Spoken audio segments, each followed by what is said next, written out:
BTB listeners, thank you so much for checking out today's episode. Listen, if this episode inspires you, do me a favor and take 5 seconds to shoot me a like and subscribe to the podcast.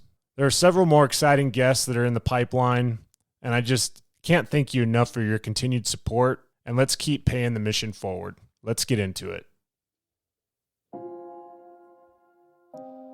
On today's episode of the BTB Project, I'd like to introduce you to one of my greatest mentors and a guest that will help you uncover the secrets of peak performance and explore the extraordinary world of intentional flow and getting in the zone.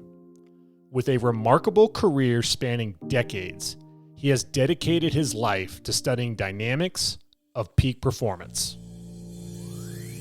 Through his groundbreaking coaching and performance model, he empowers athletes to intentionally create flow and coaches them to guide their athletes through life-changing practice.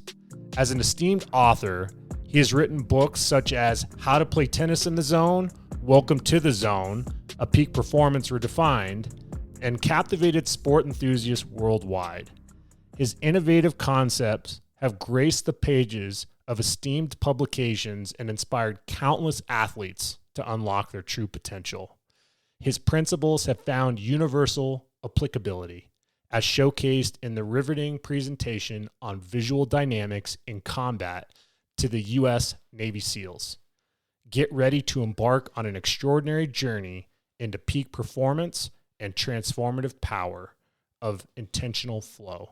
Scott Ford, welcome to the BTB Project. Don't be afraid of the dark. Be careful with stars. Not every light is gonna guide you, baby. Welcome to the BTB Project, designed to empower listeners to identify their why and to live their best lives no matter the circumstances. My name is Coleman Gerhardt. A former athlete and motivational coach, I've had the opportunity to inspire thousands through my story and help accomplish what they are built to be. You'll be encouraged by each and every episode, and let's get into it. Yeah, when I blow up, I'ma soar high like Peter Pan. In real life, be living out my dreams. If I'm waking up, it's in a foreign land. You know, it's not often that the BTB Project gets to have people that just not only have impacted my life, but have impacted so many people's lives in the state of Colorado and across the country. And I'm just incredibly humbled and honored to bring what I believe one of the greatest minds to tennis and fast-moving ball sports with his expertise. I'd like to welcome Mr. Scott Ford to the BTB Project. Thank you, Coleman. Very nice to be here. Thank you. There's been a lot of exciting horizons on your front with, again, another book writing. I know that you've come across a lot of opportunities to put words on a piece of paper, and it's impacted so many people like myself and other players. And I would love for you to maybe start off by sharing with the listeners on what you're up to with Wake Up, Grow Up, Rise Up, the evolution of coaching consciousness. And I think it's tremendous what you're doing, knowing that you're impacting me as a coach. And I can't wait to also share how you've impacted me and others as a player. So tell us more about the book. Well, Wake Up, Grow Up, Rise Up, we call Woogaroo because it's just kind of a fun word. And I love acronyms, but Yes. It's about the kind of semi-autobiographical sort of, because I've been coaching since I was 12 years old. I actually got my first coaching job when I was 12 due to this. My brothers were in teaching tennis at this Aurora Park and Rec, and I was shagging balls for them, and they were in high school, and I was like 11 or 12. I can't remember, but it was real early on. And the coach that was the main coach at the Park and Rec thing had these 4 little kids that were causing all this trouble. So he gave me some rackets and some balls and said, "Scott, go on down there and keep those kids out of our hair." And what he didn't know is that every time I was playing in a tournament, I was asking the tennis pro at the club if I could watch them teach. Denver Country Club pros and Cherry Hills Country Club pros, and all those guys were they were very accommodating. They'd say, sure, Scott, come over, sit down, just stay out of the way. So what I would do is just sort of memorize everything that they did. And then I'd go practice it on the wall. And I really memorized how they coached and all the little drills that they would do in the different ways. So I took these 4 little kids down to the end court and gave them each a racket and started them doing some stuff that I had seen guys teaching little kids. And it was working. And the guy that was running the program came down and said, Scott, where did you learn this stuff? Right. So I told him what I had been doing. He says, you want a job? I said, yeah. So I was sort of hired on as the guy that would babysit the little kids, but also teach them how to play tennis. And by the end of the summer, I was teaching some adults. So they were paying, I don't remember what it was, but it was enough money for me to buy my own way into the tennis tournaments that I was playing on the weekend. Right. So I just kind of kept being a player and a coach and a player and a coach throughout college, just kind of doing that. And I really got onto some good jobs right away because I could copy these guys' ways of teaching. I could just memorize what they did and I'd use it and I'd use what worked and I'd teach what worked. And I was teaching the most advanced stuff around at the time. And so I got on as assistant pros with some of these guys at the country clubs. And then I got my own first head coaching job when I was 18 years old. I actually started, the Youth Tennis Foundation of Colorado. Yes, absolutely. I did the pilot program for them back in the way back. And it was really kind of chaotic. Let's put it that way. There were like 200 or 300 kids that were coming to the George Washington High School courts between 8 o'clock and noon. And it was just a zoo. And we had to figure out ways to teach that many people. And I had like 3 assistants and myself, and we figured it out. And then I wrote up a thing at the end of it saying, this is what I think we ought to do. First of all, was get more courts and then get more teachers and yada, yada. But then at the same time, I got my first head pro job at Skyline Acres Swim and Tennis Court. Oh, yeah. Swim and tennis right on Monaco, down from the Colorado Athletic Club, Monaco. That's right. So I was teaching there, and I was 18, and just kept at it from there. And it was fun because I really was into advancement in the tennis profession. So you know how competitive that is. And so I got my USPTA, and I did all of the things that you had to do to get certified in that because I wanted to make it my profession. And then after college, I went to Aspen and started teaching there, and sort of got lost in drugs and alcohol and all of the stuff that can happen to you up there. And it just turned out that was something that really made a mess out of my life. But at the same time, I came out of it, and I did all of the stuff that you're supposed to do, the 12-step programs and yada, yada. And I still do. And I had a chance to work with athletes who are having drug and alcohol abuse problems. And that's been really part of what I do on the side. It's more because I know what these guys are going through, and it's terrible. And so if you can talk to them because you've been there, sort of done that, and you've come through, it's a lot more effective than sending them off to a psychologist who just knows about it but hasn't been there. And Scott, I appreciate you sharing that because, part of the reason on how our paths have crossed is, shortly after finishing my college tennis career, I got into full-time coaching and was able to find my way back to Boulder with one of my greatest mentors, Kendall, Coach Kendall there at Rocky Mountain Tennis Center. And I just remember, I knew that we came across each other a few times when you were at Inverness when I was a junior, and being able to be back in that setting, coaching with Coach Kendall and watching you lead some sessions on how to be in the zone. And one thing for me too, to make this full circle, is I appreciate your vulnerability sharing what happened to you in Aspen, because I'm a child of an alcoholic. I lost my mom to alcohol when I was 20.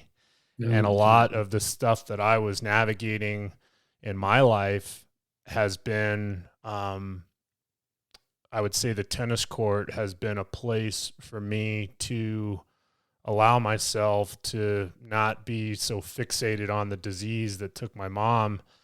And all of a sudden it's been almost a sanctuary to give back and to create an environment that I wanted to make sure that any kid that ever came on my court or any opportunity that I had to give back to others, that it would be a direct reflection of what I might have not experienced when I was a kid. And being able to be that positive impact and to take a negative, dark moment in your life and find a way to learn from it, overcome it, and pay it forward in a positive way. It actually makes sense to me more now how the zone has happened, because I think being in the zone is one thing, but one thing that I admire you for a lot, Scott, is the positive affirmations, the affirmness of being in the zone, of being in a conscious state of mind that's positive, is not only helpful for forehands and backhands, but it's helpful in life. So I'd love for you to speak to maybe how some of these trials and tribulations in your life became the igniter to some of the concepts that you're teaching now as a coach. I'd love to. I mean, that's kind of what Woo is about. But really, the tennis court was like tennis was a lifesaver for me. It really was where I felt grounded. And I felt like, I could be myself, and I loved competition, and I loved winning. I was all of the same thing. All the stuff that we go through when we're playing tennis as kind of a dualistic sport, me versus you, you versus me, my team versus your team. We grew up with that, and we get a certain amount of self-development through that, but it's all egoic self-development throughout these stages of development we go through. And I got to the point where I was just getting tired of teaching ground strokes and technique and tactics and strategies and all of that sort of stuff. And then I, through a sort of a conscious coincidence where I was having a lot of trouble with my timing, I did this little game where I just imagined this big imaginary window in front of me, and I was just not going to let the ball get past it. So it made my timing of contact very consistent all the time, but it also put me in the zone. Right. And then when I showed other people how to do this, it put them in the zone too. And it's noticeable. You go out there, you've taught people and showed them how to do this. It's very noticeable when they shift out of their normal performance state, which is dualistic, into this peak performance state, which is actually a non-dual state of awareness. And it's way different from our normal way of being aware of the field in which we're playing. And sort of like, think of the way we grew up. The playing process was to watch the ball and then hit the ball. Right. And then this playing process that I was stumbled onto, just to fix my timing, was a watch your window and then defend your window. But that's actually a non-dual playing process, whereas watch the ball, hit the ball is a dualistic playing process. And those are humongous paradigm changes in terms of what's going on with your conscious state. And that heightened state of awareness you experience when you're playing in the zone is actually a reflection of non-dual awareness. It's the embodiment of non-dual awareness. And so that's fine if it comes along randomly, which is usually like it was for me when I was growing up. It was like I'd get in the zone once in a while and I'd play my socks off and go, wow, this is really cool.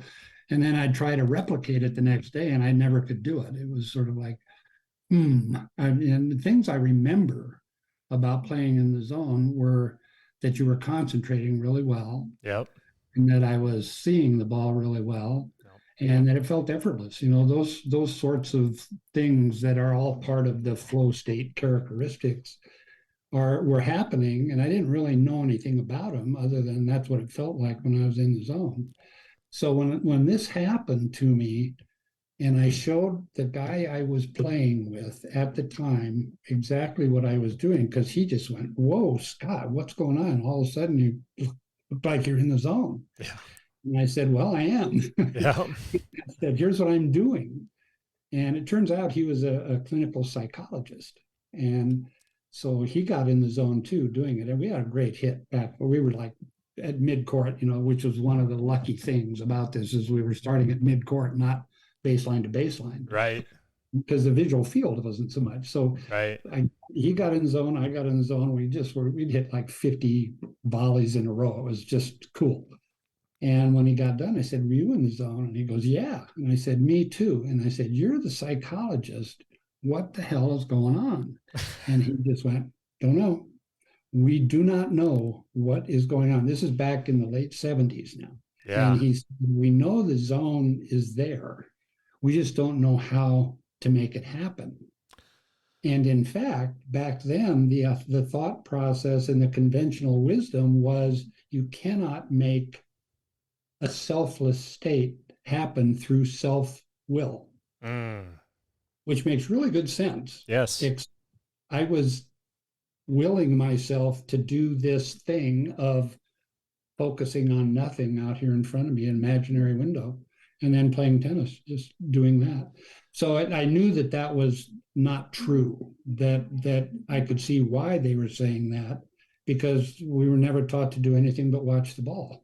Right. And that's what was so interesting is when I had that opportunity to really dive into the concept of being in the zone. And it's amazing because I played Division I college tennis.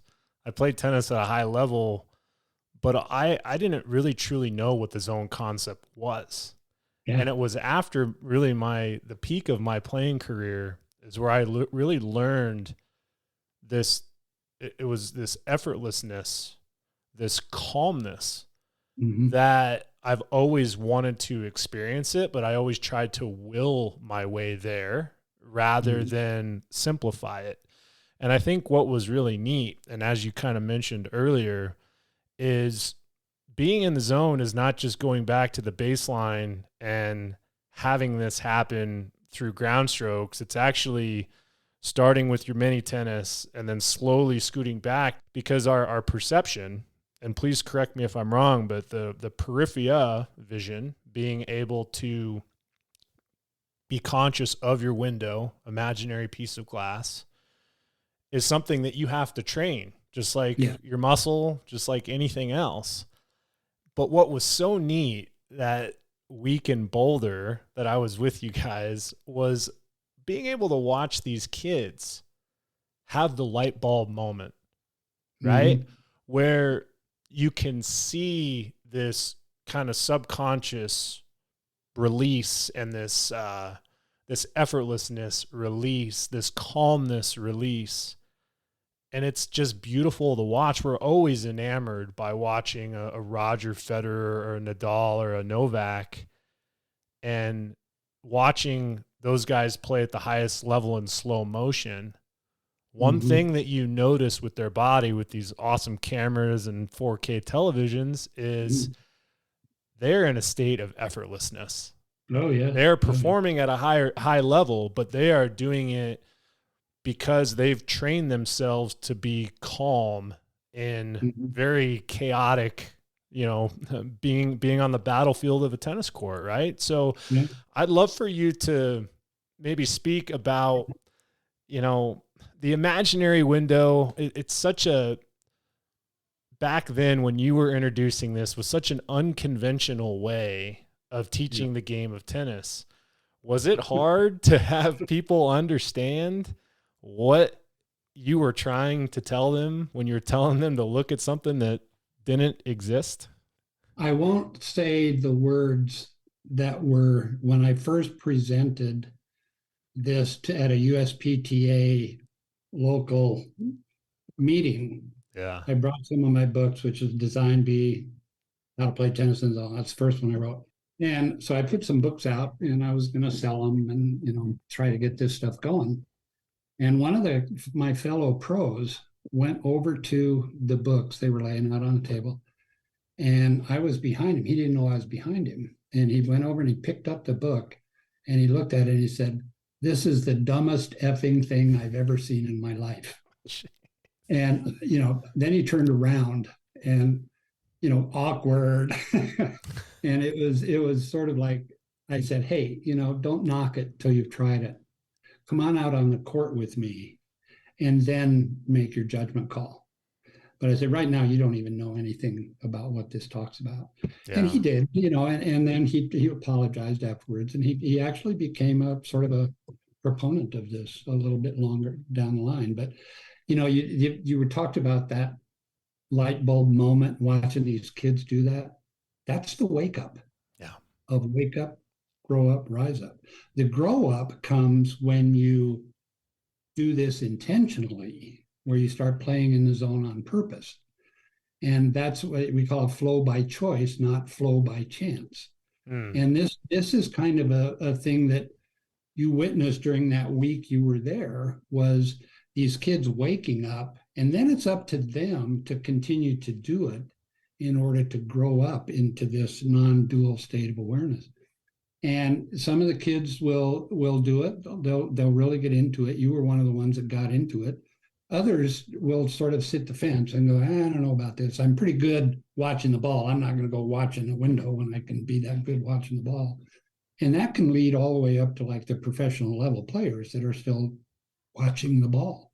But guys like Federer and the top level players, they have a way of softening their focus and being able to see the ball come into focus. And I don't know that they use this exact technique, but it's just shifting your focus from kind of a hard focus on the ball back and forth to a soft focus on your contact zone, where you let the ball come into focus.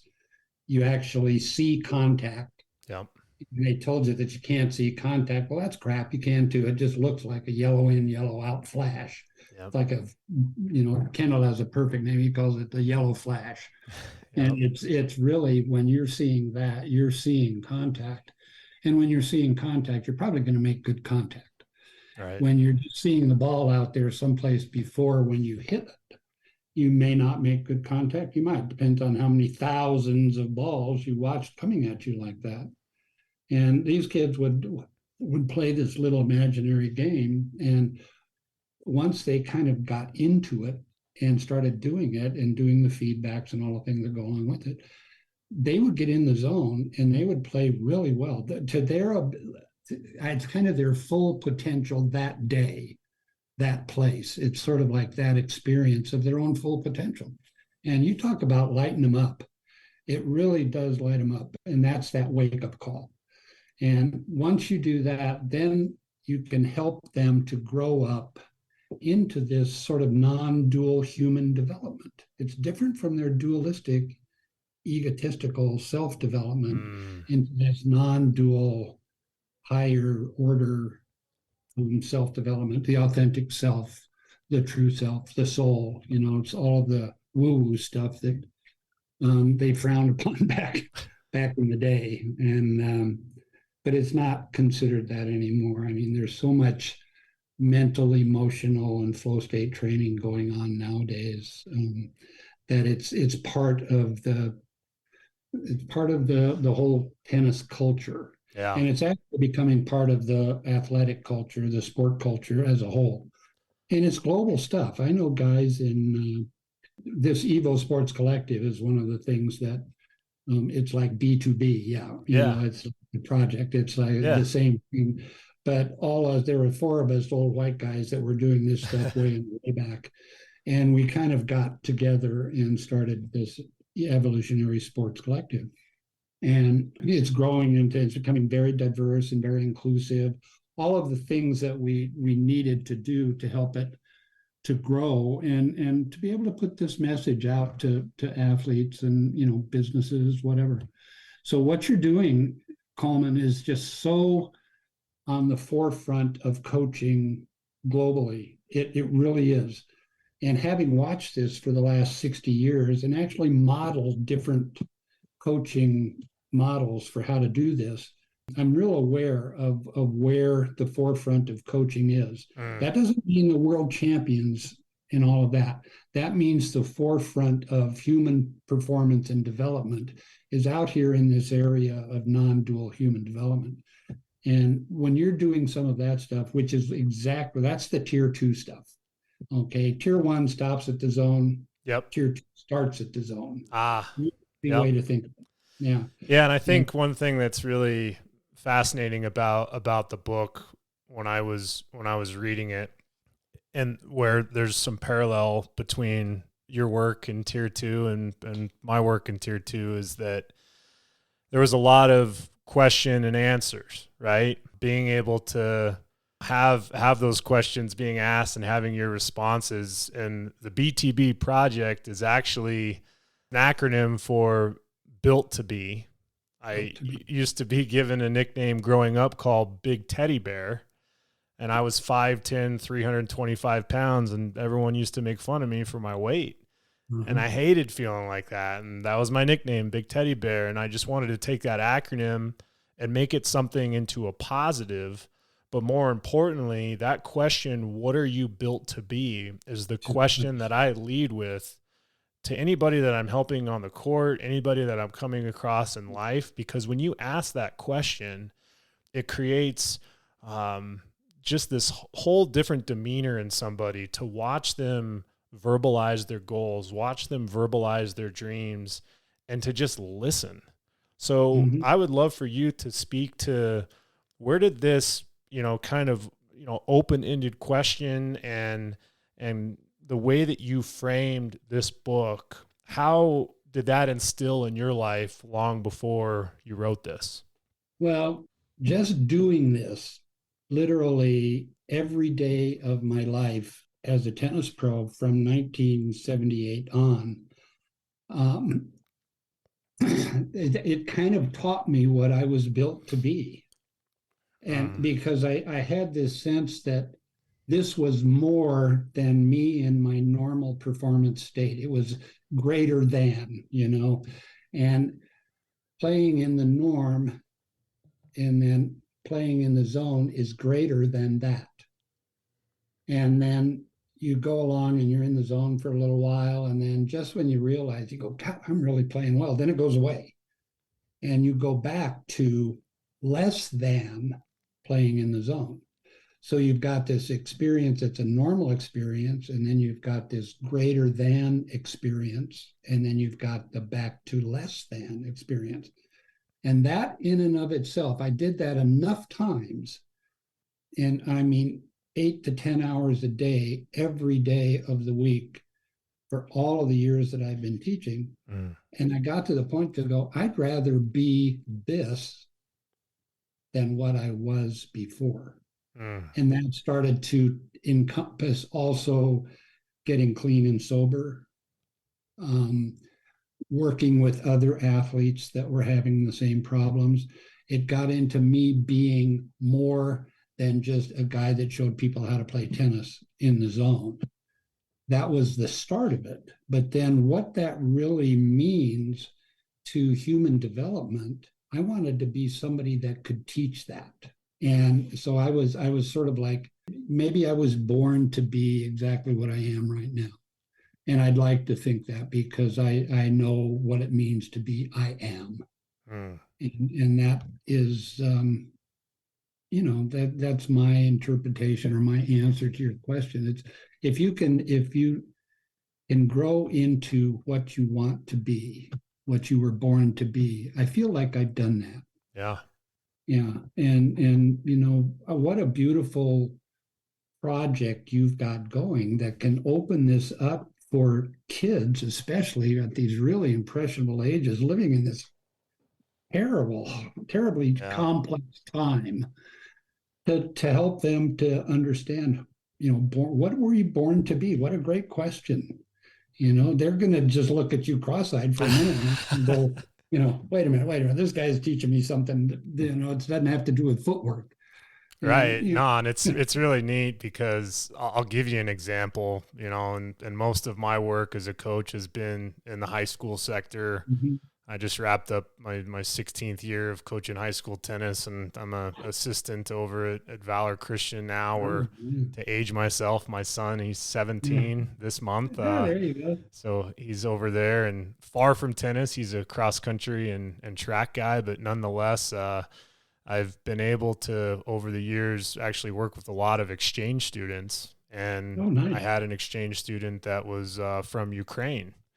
and he was out here about 3 years ago, and out in Ukraine. I don't know if you knew this, but some of these kind of rural European countries, it gets a little tough with, being able to find courts, and you actually have to pay equivalent to 10 US dollars to play on an outdoor tennis court that's public in Ukraine. So nonetheless, he won a competition of 10,000 applicants that got the opportunity to come to the United States. I think 7 of them got chosen to be an exchange student in the United States for a year. And I just remember working with Mark, and I was fortunate enough to have him on the podcast because I asked him that very question when he got here to the United States is, what are you built to be? What are you built to become? And he said that, he wants to be the best version of himself as a tennis player, but he wants to get out of his comfort zone and learn how to push himself.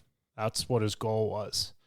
And I never thought, Scott, that after that conversation, 2 weeks after Russia declared the invasion on Ukraine, that he would have turned 18 years old, that his mom and his dad and his 2 brothers would have to go to another country to be safe, and that he would have to stay and fight for his country.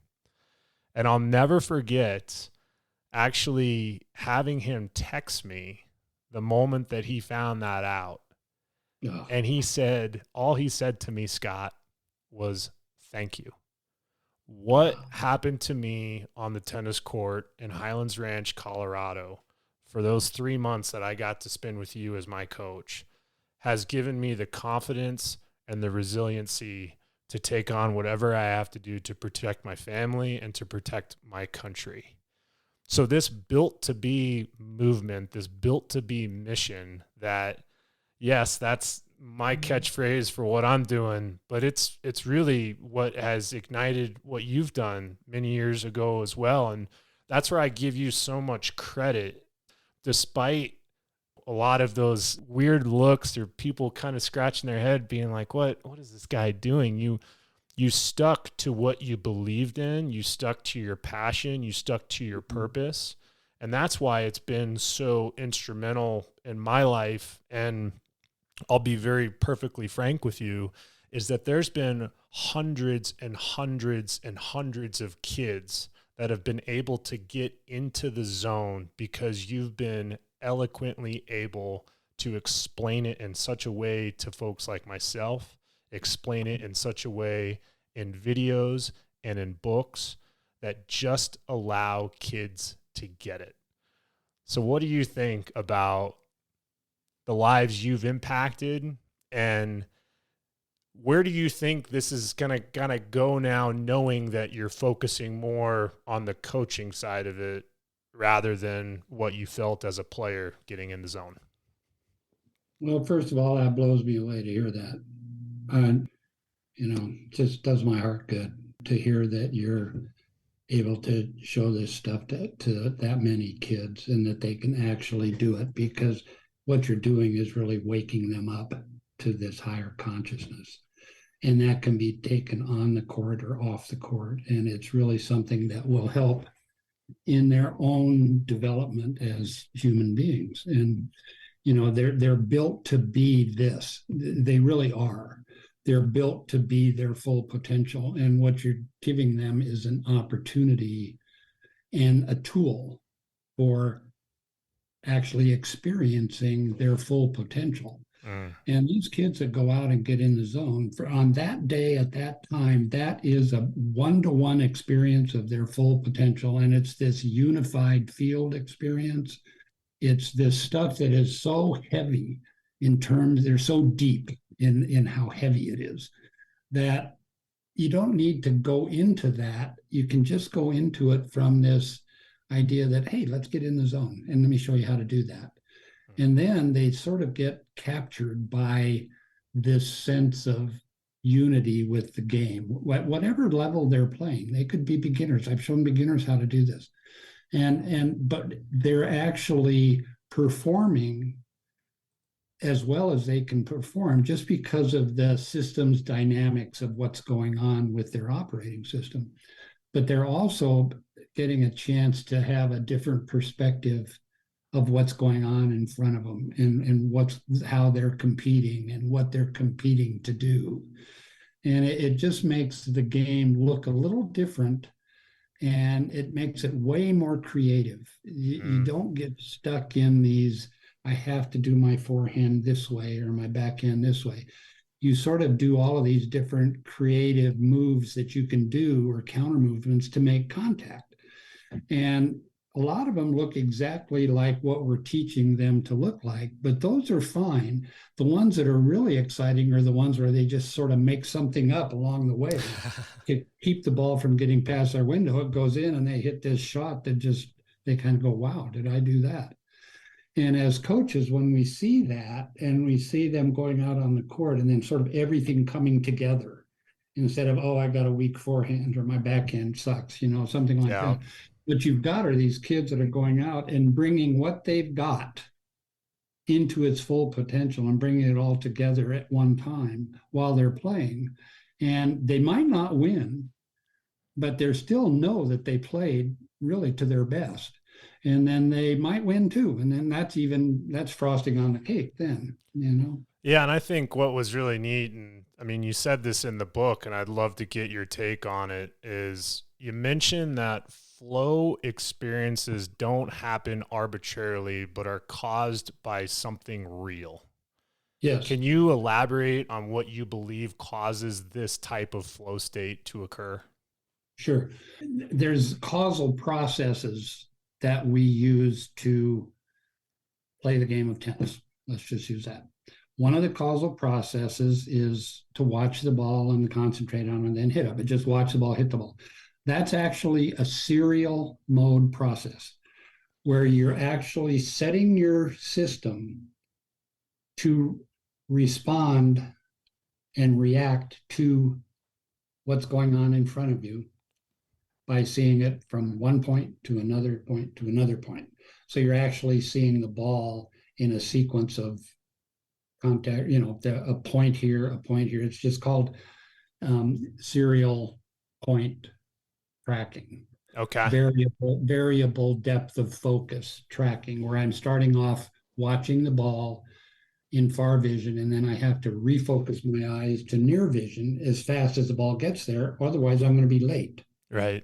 So, you're one of those guys that was fortunate enough to have like 185 mile an hour serve, and I've stood in front of it a few times and gone, whoa, but I've also been able to get my racket on it and return some of them. And I think if I played a lot at that speed, I'd get onto it again, because just the process, I don't watch the ball from where you hit it. By the time I can refocus to where it is, it's already by me.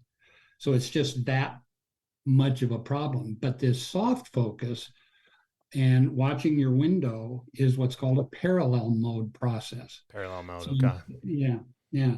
And that's really the causal process for a non-dual experience. Its parallel process is also a non-dual process that has a non-dual outcome.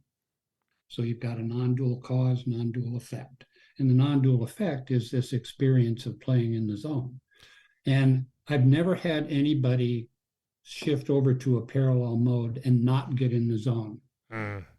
Never. 100% success rate.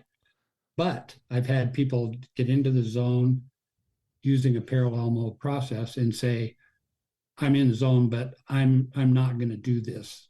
I'm going to go back to my serial mode process, which I'm comfortable with, which I grew up with, and which I got really damn good with. Yep. You were a D1 player with a serial mode process. So was I. Right. Okay. And I wish that I would have known this. I mean, I got in the zone occasionally when I was in college, and I won matches I probably shouldn't have won. But I also didn't know how I did it. And you've probably had the same thing happen in your college career. You'd all of a sudden, you'd be playing against somebody and just boom, something happened and you just go off and you just get into this different domain of playing the game of tennis. And the other people just don't know what to do. Right. It's they're trying to compete against this huge source of energy coming at them that's just totally cohesive, coherent. It's functionally fitting with every ball coming at them. You're doing what you need to do. And all of this stuff happens because of your causal playing process. That's what grounds you to the field. And your grounding, your non-dual grounding, is much more inclusive and expansive and comprehensive than your dualistic grounding. And you can even think, I mean, I've modeled this down to the watch the ball, hit the ball is a two-dimensional game. Ball, you.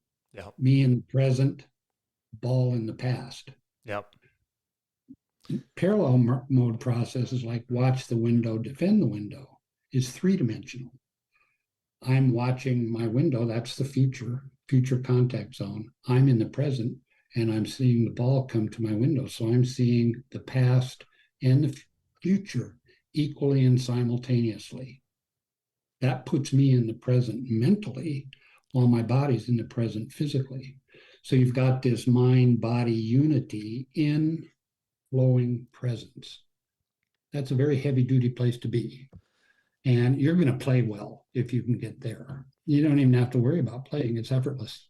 You're just in the flowing present and kind of having fun. That's it's way fun. That's absolutely true. It is much more fun to be present and in the zone. And it's interesting because one thing that I can resonate to kind of complement what happens when you're, the future and the past are met in the present with the window. I actually experienced that same type of in the zone moment through a fence in high school coaching. There are changeovers, a 90-second changeover that you can have throughout the match to where you have a chance to talk to these athletes and, help them either continue what they're doing or to get them out of a bind if they're not, playing the way that they want to. And it was really interesting, Scott, because a lot of times when I came to the fence in my earlier years of coaching and I was coaching at them, meaning coming in a reactionary state and saying, well, why aren't you poaching? Or why isn't the elbow up on the overhead? And so on and so forth. I actually was putting that player into even more of a detrimental situation because they felt like what they were doing was not accepting, or I was upset with them. And that's what I considered coaching at them. Right. Yeah. Where I totally made a turn in my career, whether it was coaching or business and life in general, is when, again, I led with an open-ended question. Yes. How are you? What can I do for you? Those types of open-ended questions, just as much as the built to be question, allows that disarming to happen so that we are now both present and we can have a conversation. I believe the concepts that I learned about being in the zone helped me be a better communicator as a coach. And I'm just curious if, as we talked through that, does it make sense, or is it something that you can resonate to yourself with your coaching style and to allow people to understand this concept because you're not coaching at them, but you're coaching with them? Yeah, I like the open-ended question because what it allows is you've got this subjective player who's all messed up. He's just confused. He's doing stuff. And that open-ended question allows them to step back a little bit and look at it objectively. And boy, once they do that, then they can see that, okay, I am not the confusion. Here's an objective look at all of this confusion. I'm not feeling good. I feel like I'm not playing up to my potential, whatever they might be feeling. And you can allow them to then answer their own problem and look at their own problems objectively within a 90-second span. And I really like the idea of, instead of telling them what they need to do, asking them what's going on with them. And it just turns the table back over onto them and lets them be the problem solvers instead of the coach solving their problem for them. And, you know, the coach will solve a problem for them all day long. They may not be capable of doing what the coach is asking them to do. But a kid may not want to poach. He may not be any good at it. He may be scared to poach. And if the coach is going, why in the hell aren't you poaching? You know, the guy's got a crappy backhand. Why aren't you poaching? Kid's going to start feeling guilty, like I'm not living up to my coach's dream of me. Right. Well, if you talk to them and you open up the question, and they'll be going, oh, geez, I just don't feel like coaching, you know, or poaching. I can't do it today. Okay. And you go, yeah, so don't worry about it. Yep. And they go back out on the court and they go, I don't have to try to please my coach now and poach when I'm not very good at poaching. So it just, yes, it does resonate with me very much, because what you're doing is you're allowing them to be present with their problem instead of you defining the problem, and then it's in their past. Right. Okay. And they're trying to take it forward into the present of their play, and it ain't going to work. It will, but it not very well. No. And what you're doing is allowing them to be present with their problem, so that when they go back out, they've been present with their problem and they know what's going on now. And they're going to be able to be present with what's going on right now on the field. So, you know, that's a long answer for a very short answer, which is, yes, I resonate with what you're saying, and keep doing it. And then get better at the questions you ask. Right. Yes. And that's where you grow up as a tier 2 coach. You're growing into being able to see the kind of questions that need to be asked in those 90 seconds, and then asking them quickly and succinctly, so you don't take up 90 seconds blabbering about it like I did. Absolutely. And I think that's a great reference for the listener, Scott, to walk them through some of the tier 1 concepts. And I'm glad that the open-ended questions resonate with you. And I'd love for you to share with the listeners a little bit, going back to just kind of fast-moving ball sports in general. I remember you shared some pretty telling statistics on what the human eye is capable of doing when it comes to a serve coming at you or a baseball coming at you that you're trying to hit. That we have a particular set of limitations just based off of how our eye is designed. Can you speak to a little bit about how the window has, you know, kind of overcome some of those potential limitations of what our eyes can truly see? Okay, this is really gets down to some of the nitty gritty of the process that you're using, because the difference between what I call a variable depth of focus input pattern, where your eyes are inputting information to your brain about what's going on in front of you, and you're zeroing in on the ball, so your eye is giving information to your brain about the speed and direction of the ball. Well, the direction of the ball is easy because your eyes rotate toward and show your brain the direction of the ball. It's going this way. The lens of your eye, which is flat in far vision and bulges forward, if I can see your eyes flat, and then it bulges forward. In near vision, well, that's called a movement of accommodation, and it takes time to refocus your eyes. And if a serve is coming at you at like 100 miles an hour, you've got less than half a second to make contact with it. It gets to your contact zone in less than half a second. Well, it takes your eyes to actually recognize the bounce of the ball. Let's say you're watching for the bounce.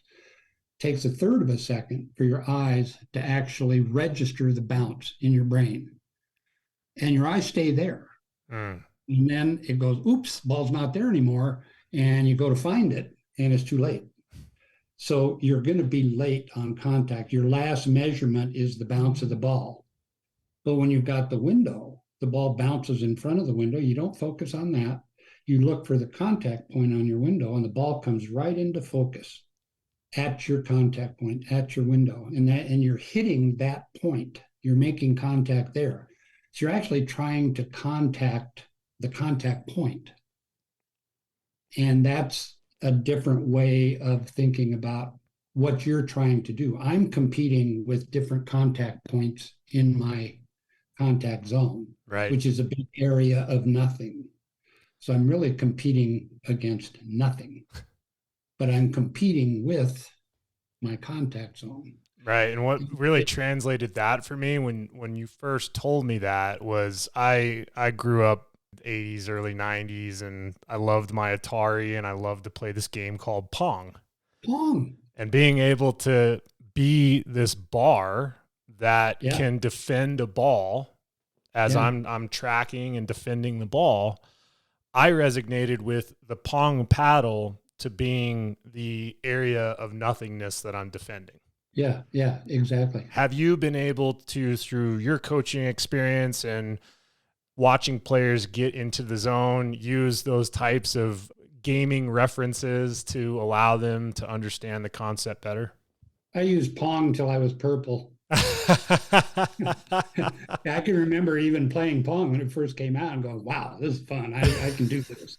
And problem was that was also when I was drinking and doing drugs. So it was like, I gotcha. Wow, this is fun. And I just can't find where my car is parked. Right. It was really one of those things. But I love that analogy. I always use the idea of a wall. Yeah. Okay. When I was hitting against the wall, I would kind of go, what if there was a guy on the other side of the wall and he was making his racket go flat against the wall at the same time my ball got there? Yeah, none of us like to play against a human wall, right? Oh, yeah. It's like, oh, God, is this guy ever going to miss? No, I never miss. I just keep hitting it here and it keeps going back over. And in my lessons, it was sort of like we do playing lessons. And I would never try to do anything other than just hit my window and keep it coming back. And the other person would make a mistake. And invariably, they'd try to put it away or do something like, do something fancy and stuff that really had nothing to do with just plain old being consistent. That's like rule number one, is make positive contact. Ball goes in, now it's his problem. And I always thought that the wall did that really well. No matter what I'd throw at the wall, it would come back at me. Right. And then I would just put a wall in front of myself with this imaginary window, and I would hit against the wall for hours, just developing my ability to stay focused on the window and not focus on my ball hitting the wall. Because once I do that, I'm in far focus, far vision, and then I'd have to refocus back, which is fine if you're just dinking it. But if you're hitting it hard, you can't get your eyes back in time. You can leave your eyes here, hit it really hard against the wall, and boy, there it is coming again, and you're ready for it.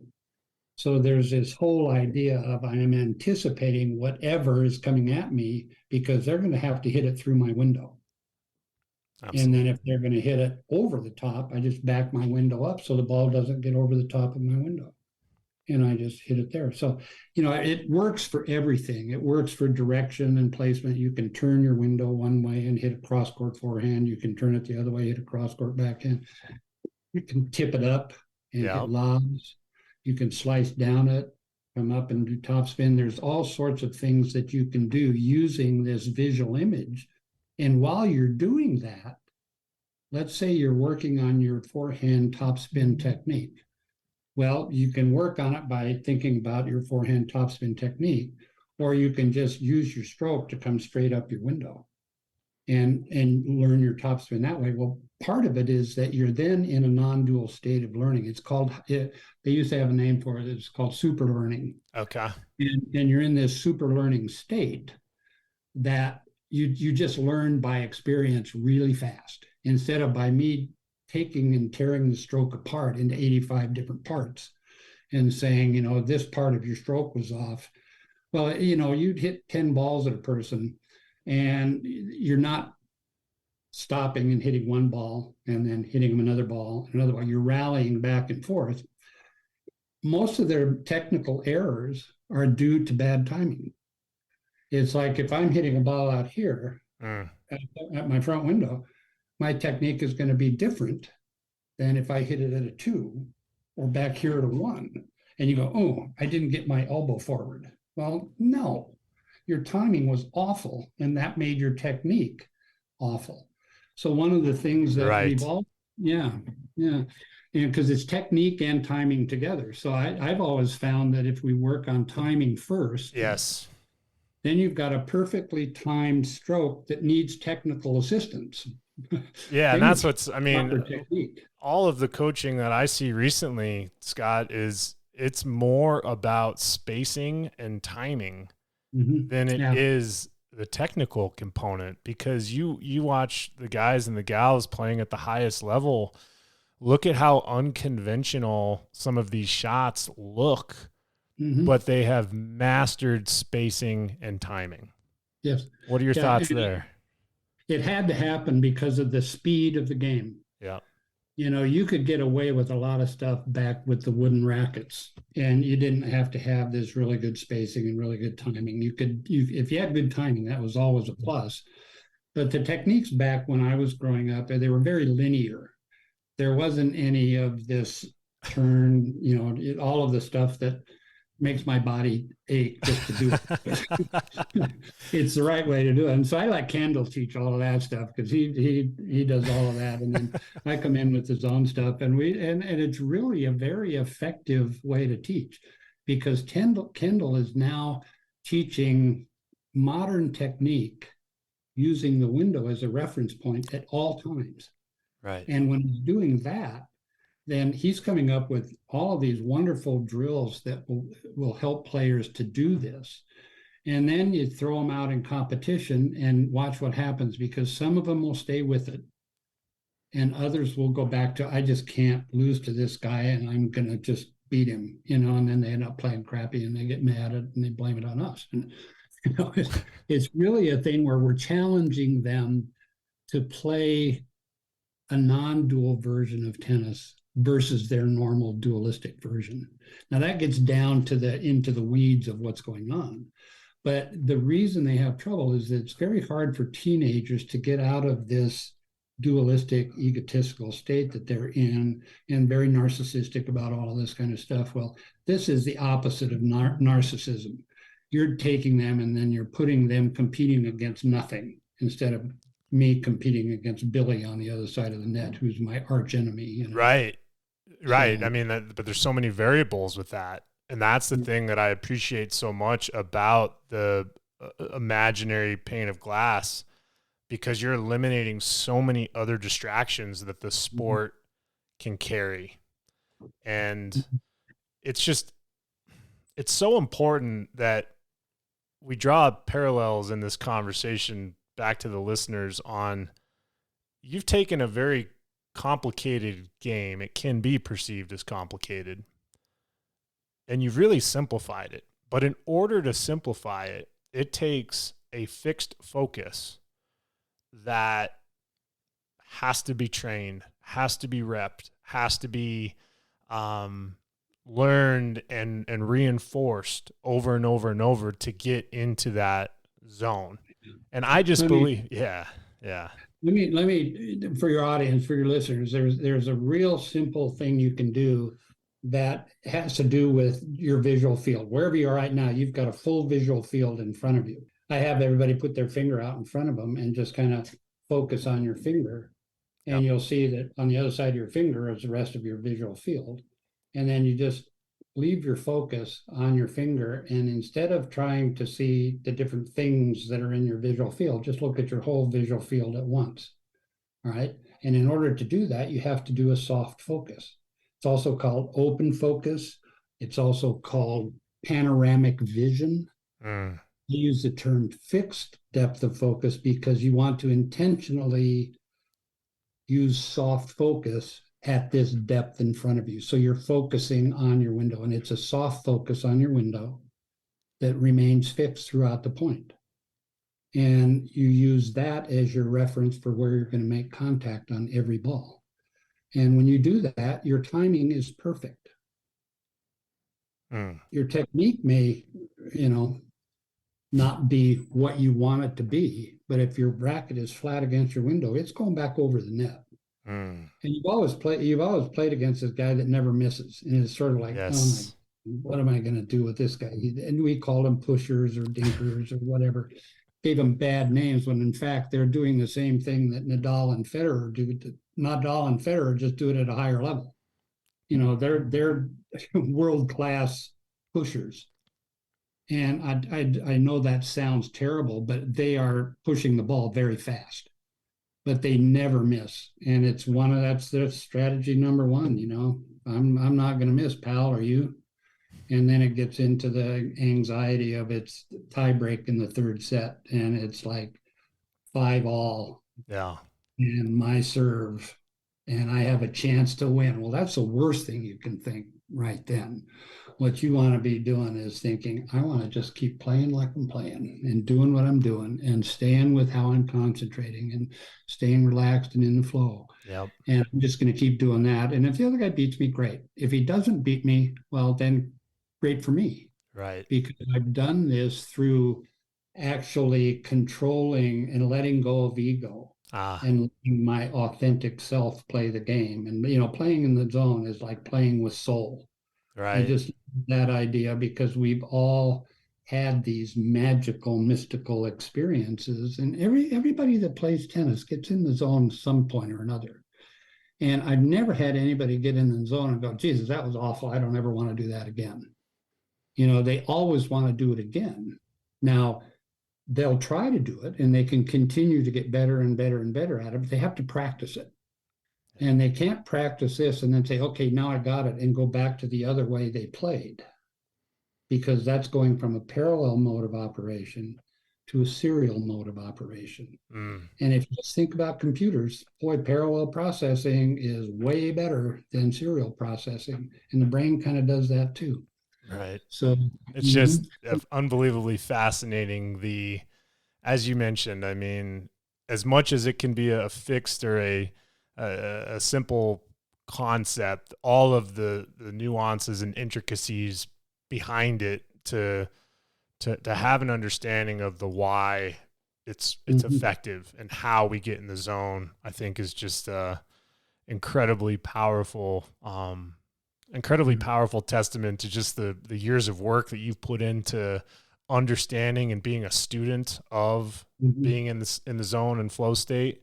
But also too, a testament to, you know, what you've been doing since that lesson many years back when you're trying to keep those 4 kids in line, that look at where it's evolved to today. And Scott, I just want to leave you with one last question. And I would like to kind of have a statement before I ask the question, just to kind of set some reference around this. But I mean, listen, you've written multiple books. You've been able to be on the court with thousands and thousands of people, including myself. You've been able to overcome addiction. And I know that that's something that is probably still a daily battle, and something that everybody is always, you know, telling me based off of my experience of being a child of an alcoholic, that always being present is key for overcoming addiction. And I feel like always being present is the key to success in life. With that said, you know, I want you to kind of go back to, you know, maybe that moment before you became a pro in Aspen, or a moment where you kind of knew you needed some mentorship, you needed some words of advice, and knowing what you know now, being the coach you are, the person you are, I mean, the mentor you are, if you could go back to that moment and give yourself some advice, give yourself some words of wisdom on how to live life based off of what you know now, what would you say to yourself? I know exactly that moment in my junior career where that statement was made to me by Jock Miller, head pro, Cherry Hills Country Club. He drove the coolest red convertible car, and this is back when Jake Ward was playing. Oh yeah. Jock hired me to play Jake Ward every day of the summer. Oh And wow. every day of the summer, Jake Ward beat me. And I was good, and he was like the 12 and under national champ. He was this little guy that was real husky and just a great player. And all of a sudden, he would just turn on. I'd be ahead of him 5-1, 5-2, 5-3. Never beat him a set all summer. And Jock told me, Scott, if you ever win a set from him, you can drive my little red fancy thing. So I had this urge to win. But what I really learned, not from playing with Jake, but from what Jock Miller said. He said, Scott, if you could compete like you practice, you'd be a much better competitor. So that every tennis player has felt this. You're warming up and you feel great. Then all of a sudden they go, let's keep score. And something happens to us where we take on a different persona. There's this practice persona that's just free and easy, getting your strokes warmed up, feeling good, getting on contact, all that stuff. And then they go, let's keep score. And this competitive persona comes out that needs to win, wants to win, doesn't want to keep practicing, but wants to compete, And that made a lot of difference to me when I started competing. What I would do is I'd think practice competition. I'm going to practice competing. So I would do that. And now that got to the point where I'd found that when I'm practicing playing in the zone on purpose, that's my practice, that it's a competition between my ego and my soul. And what I try to do is get into the zone and just let my soul play the game. And my ego is still there. It's still seeing what's happening, but it's not focused on it. It's not coming out. It's sort of in the background. And that's really where I feel like I'm doing what this guy way back when mentored me to do. He said, you got to start competing like you practice. So when I'm playing in the zone, I'm practicing competing in the zone, competing with my soul. And it's a competition, believe me, because your ego doesn't want to let go. Your ego wants to say, oh, this is bull. You're just doing crap. Get back to letting me be in control. And you just kind of go, nope. That's the big battle. Buddha called it, somebody said, the battle with yourself is the greatest battle of all. If you can win that, that's the one. And so teaching competition is really fun when you're teaching people how to play in the zone. And you've done this enough to know that, boy, your ego wants to pull you back to where you're comfortable. And being in the zone is not, to me, it's a comfort zone now, but at first it wasn't. It wasn't my comfort zone. Now it's my comfort zone, but I'm still pushing. I'm still expanding. Right. And that's sort of that. I'm just lifelong learner, one of those people. Hey, I mean, if you're not learning, then what's the point? I tremendous testament to your want and desire to continue to grow and get better yourself. And I feel the same way, Scott, is if I'm not getting better, if I'm not learning every day, if I'm not pushing myself, how can I expect to help somebody else push themselves? And one of the interesting things about just in the theory of flow and just flow psychology and all that stuff, there's a thing called the challenge to skills balance. Now, when you start getting in the zone, that's the challenge. You've got the skills, you just have to learn to shift your focus and do all of these different processes. But the skills are there, and they're always balanced with how much you're learning to do this. It's always asking you to do more, to do more, to do more. And as you do more, the challenge is still there, but your skills expand as you get better. And it's so simple. It's like you learn how to do this practice, and then you just practice it, and you're going to get better at it. But the ramifications of you getting better at your own non-dual human development are immense. Mm. What that will do in your life. It's not just non-dual tennis development, it's non-dual human development. And that human being is going to be out there being something. Well, if you can be the non-dual version of that something, then what you're doing is maximizing your own potential in life. Mm. And that's a cool way to go through life. And knowing that that challenge is there every single day you wake up. And you go out there, you do this all the time. And that's now your comfort zone. But you see how it ain't that comfortable? No. No, it's not. No. And I actually know the King's English, and it shouldn't be ain't that. Right. Scott, unbelievable wise words, and I appreciate the ability to reflect and really tie together nicely the passion that you have, the unbelievable expertise that you have, and how you're helping others get into the zone and wake up, grow up, rise up. The evolution of coaching consciousness is something that I've been able to pre-read, but I'd love for you to share with the listeners about when we could maybe expect to see that book and how the listeners can find you. I'm doing a big reformatting of my websites and all the stuff that I've got out there. Yeah. I'm even getting a new publisher for my books, and that's all just going under the process. But Okay. as time goes on, I'll get the word out and what's going on, and I'll let you know. But I'm going to still have the tennisinthezone.com website. That's going to be my main website. And then I'm going to incorporate the integral consciousness, or the Scott A. Ford website, which is all about integral consciousness in sport. Yep.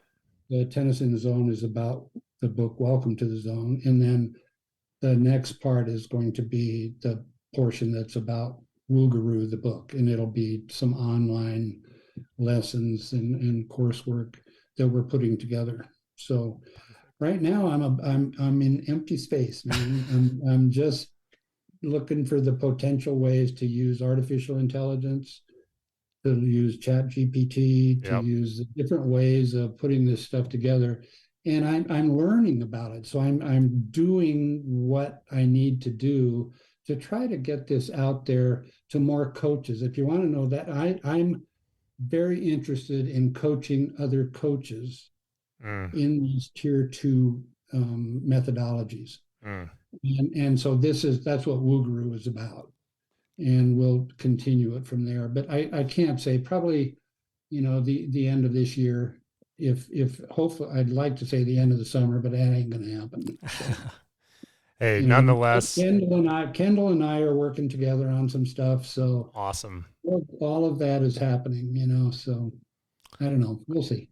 Excellent. Well, Scott Ford, it's been a tremendous honor. You are one of the best coaches in the country. You're a tremendous mentor to me, an incredible friend. How much you've given back, I can't thank you enough, and appreciate the time that you've spent with me today on the BTB project. Thank you.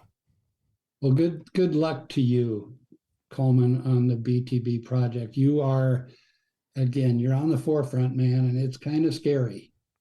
But do it. You've got a great background to do this, and you can always look at your own experience going forward, because you paid your dues in a lot of ways that have allowed you to become who you are, but you're still becoming more.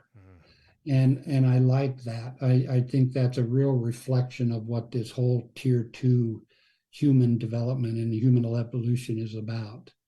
And you're very integrated with all of the technologies and the stuff that's also part of the tier 2. It's like not just humans, it's techno-human interfaces that are happening. And you're doing really well with that, with the podcast and all of the stuff. So good luck to you, and anything I can do to help you out, you just let me know, pal. Excellent. Well, again, I can't thank you enough. Thank you for encouraging the listeners today, and I appreciate your time. My pleasure. My pleasure. You're so